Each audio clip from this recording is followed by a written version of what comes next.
Like any other Indian classical dance forms, Kathak has also got its own schools that are known as the Gharanas of Kathaks. Now, if you look at this word Gharana and break it into two parts, what do you get? Ghar, Ana. Now, the question is, whose house is it and who's coming there? The Ghar Ana, this concept is basically referring to the teaching learning process where the Shishya, the disciple, is coming to the home of the Gurus to get knowledge from them. Now, if you look back at the history of Kathak, you will see that this concept of Gharana, it did not exist at the ancient point of time. When Kathak started its journey, the concept of Gharana was not at all there. When did it start evolving? It actually started evolving during the British Empire, because dancers flourished in the Mughal Empire, and after the end of the Mughal Empire, when the Britishers came, dance was kind of forbidden. So the dancers who were flourishing till now had to take a backstage. But though they were not performing openly, they played a great role in preserving the tradition, the knowledge, the culture, whatever they knew, and they kept passing on things to the next generations, maybe to their own children, to the neighbors, to their cousins and friends. And also it is at this point of time that the concept of Gharana started taking place, and every different people started practicing Kathak at different places.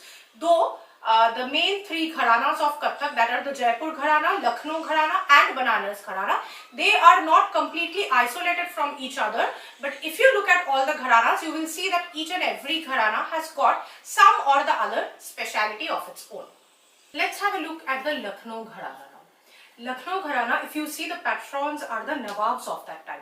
So definitely the dancing style of this Gharana involves a lot of adab. Nawab Wajid Ali Shah was one of the popular figures of this Gharana, and in this Gharana you will see that the prominence is of romance, Shringar Ras. Thumri is evolving here, Ghazal is evolving here, where the love story of Radha and Krishna are being portrayed, and the movements are very, very graceful, the movements are very, very lyrical.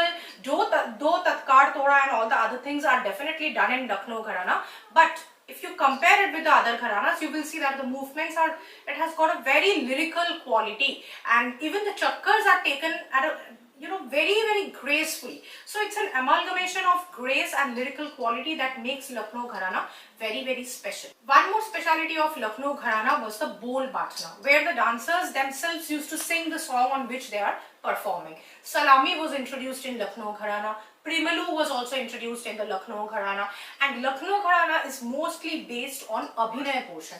So expression is more important rather than the warrior-like movements or very heavy-weighted bowls or footwork. So this is the speciality of Lucknow Gharana, and definitely Achanji, Lachu Maharaj, these are the people whom we need to look at. We need to explore their performance to understand Lucknow Gharana more, and undoubtedly the living legend Birju Maharaj Ji. So if we want to explore the bowls of Kathak dance in Lucknow Gharana, then who else can be better than him?